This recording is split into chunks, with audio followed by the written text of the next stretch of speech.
Our reading is taken from Mark 14, 1-11. Now the Passover and the Feast of Unleavened Bread were only 2 days away, and the chief priests and the teachers of the law were looking for some sly way to arrest Jesus and kill him. But not during the feast, they said, or the people may riot. And so we reach the climax, or approach the climax of this extraordinary week. Started with a crowd, Jesus' followers, his disciples, his hangers-on, a great group welcoming him into Jerusalem.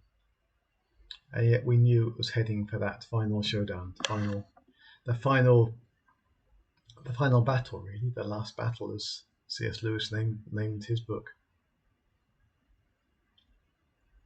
And it's as if there's two parallel threads. There's Jesus and his followers going into Jerusalem, maybe afraid, but going in. And then there's a shadow world of the teachers of the law scheming to kill him. What's going on in their minds as they plan? Are they afraid of what Jesus' coming is going to do to their power and influence and reputation? Are they even aware of, or even thinking about what God thinks about it?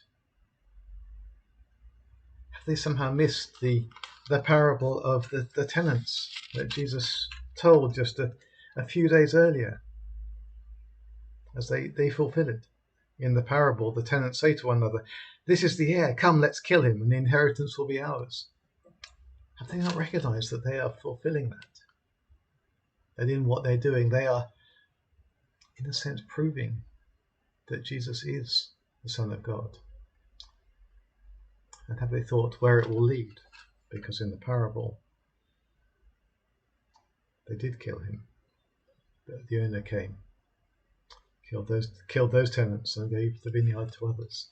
All that they're trying to protect, they are actually jeopardizing by the way they respond.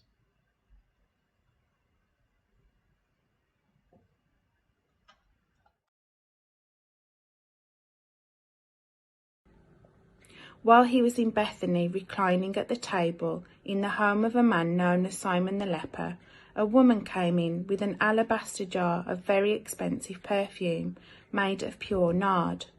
She broke the jar and poured the perfume on his head.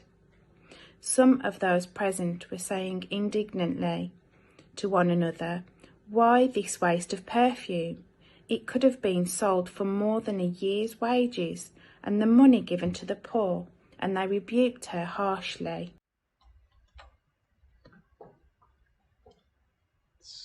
I wonder how we respond to generosity, or generosity that we feel is wasteful.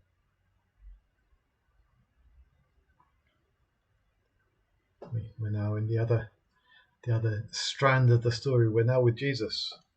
He's with his friends. He seems totally at peace, even though he, better than anyone else, knows really where all this is going to end.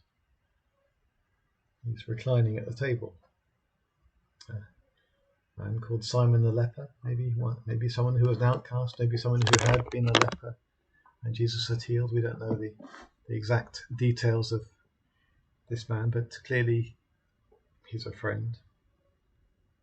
And this woman comes with this very, very, very expensive perfume, pure nard, family heirloom, maybe something that's of immense value. And she breaks the jar and pours it on his head. She says, "All of this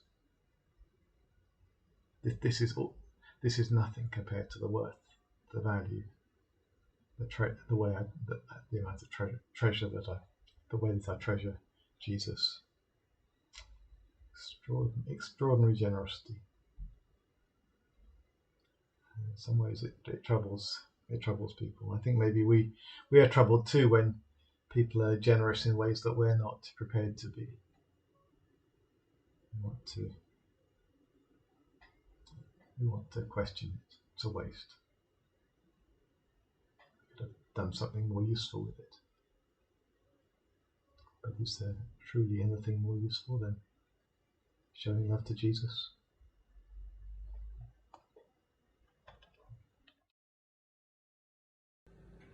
"Leave her alone," said Jesus. "Why are you bothering her? She has done a beautiful thing to me. The poor you will always have with you, and you can help them any time you want, but you will not always have me. She did what she could. She poured perfume on my body beforehand to prepare for my burial. I tell you the truth, wherever the gospel is preached throughout the world, what she has done will also be told in memory of her."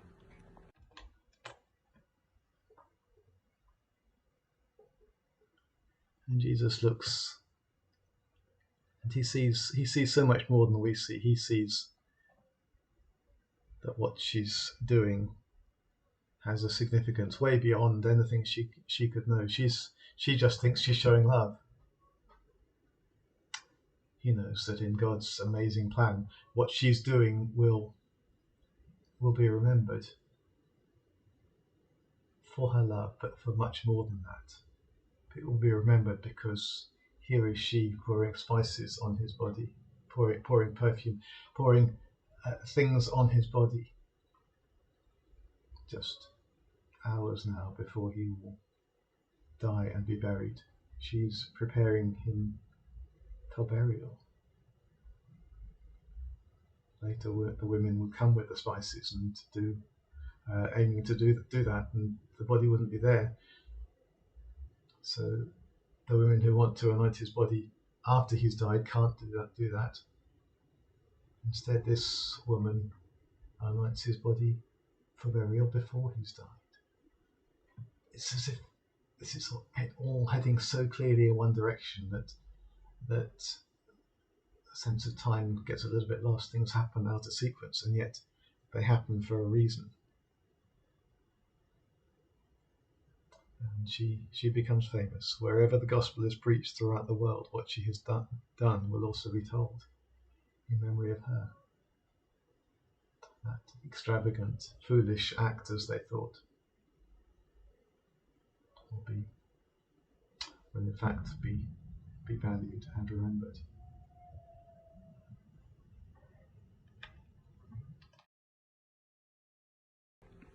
Then Judas Iscariot, one of the 12, went to the chief priests to betray Jesus to them. They were delighted to hear this and promised to give him money.